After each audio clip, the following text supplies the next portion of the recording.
Good morning and welcome to the Grim. I'm your host, Kristen.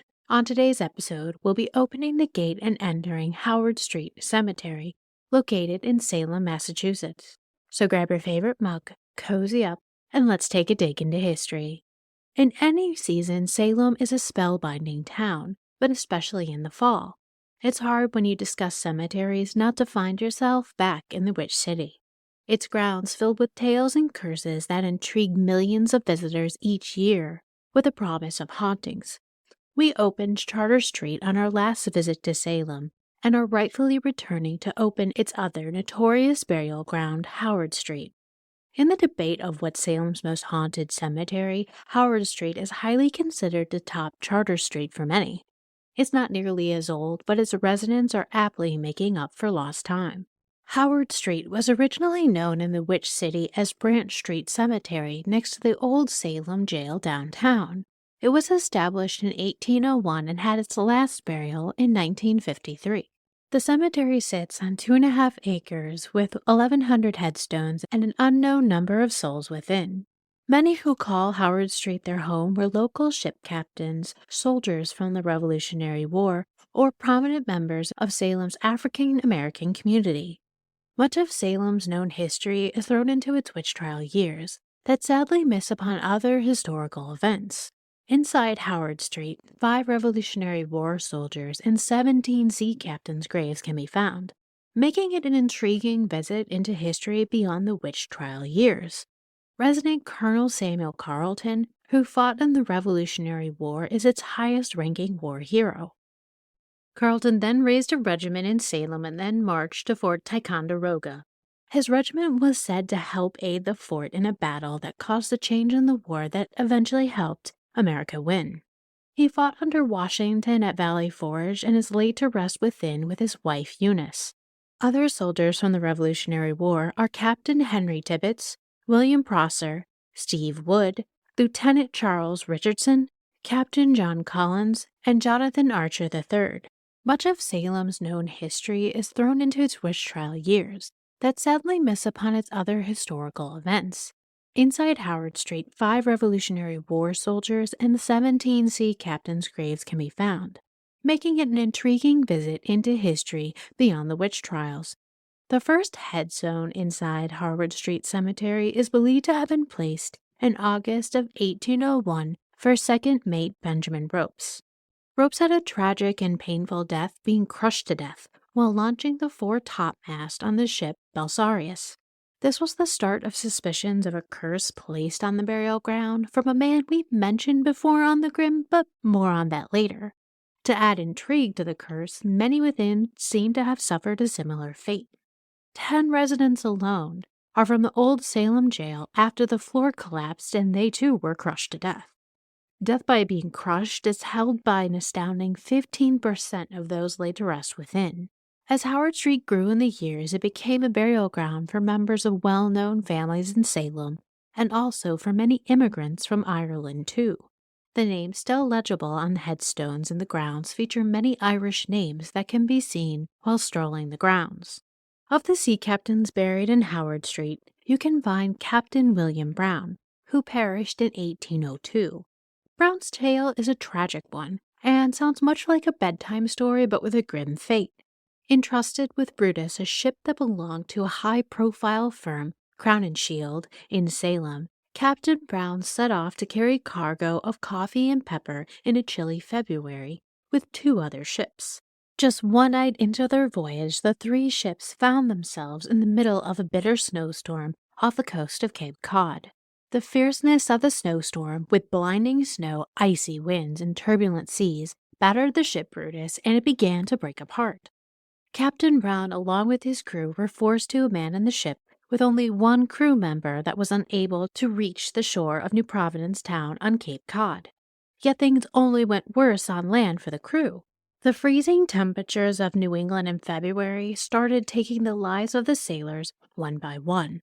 The first was the captain, then his second mate also perishing, with more slowly following. Despite traveling with 2 other ships, the snowstorm made it impossible for the other crews to know the fate of the ship Brutus due to the snowstorm leaving them stranded. The crew, however, soon realized they were close to a nearby lighthouse, and with the help of the lighthouse keeper were able to bring the remaining survivors to safety. The captain, along with 11 other crew members, met their grim fate that evening, but 15 lucky few survived to tell the tale. A majority of those who passed were buried in a small town of Truro in Cape Cod. The captain's remains, however, were returned to Salem. If the story wasn't tragic enough, Captain Brown was also set to marry a young woman named Priscilla Webb when the tragedy occurred. Miss Webb, after losing her beloved captain, remained unwed for the rest of her life, devoted to his memory and a testament to their undying love. His headstone on his gravesite is engraved with an urn and a willow near the top, and the story of his voyage below. The Brutus's tale is a huge reminder that Salem, although a town full of tales of witches, was also a huge contribution and is still to the maritime community. Not long after being established, Howard Street Chapel was constructed then in 1805, but this oddly wasn't the reason for its name change in 1828. Honoring a local sailmaker, John Howard, Salem renamed Branch Street to Howard, and thus the cemetery's name as well.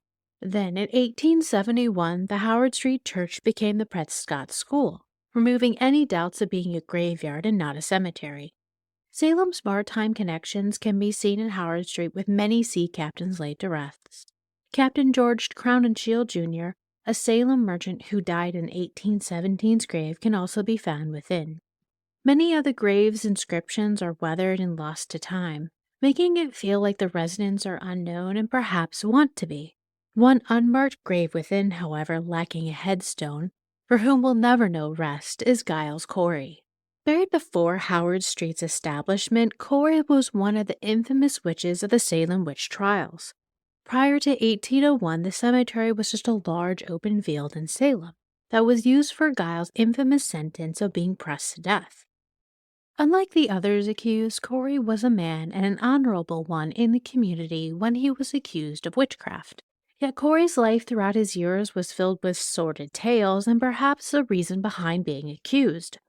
One of the fun aspects of researching and digging up history about graveyards is some of the details you learn about its residents that most history books or a quick Google search might miss.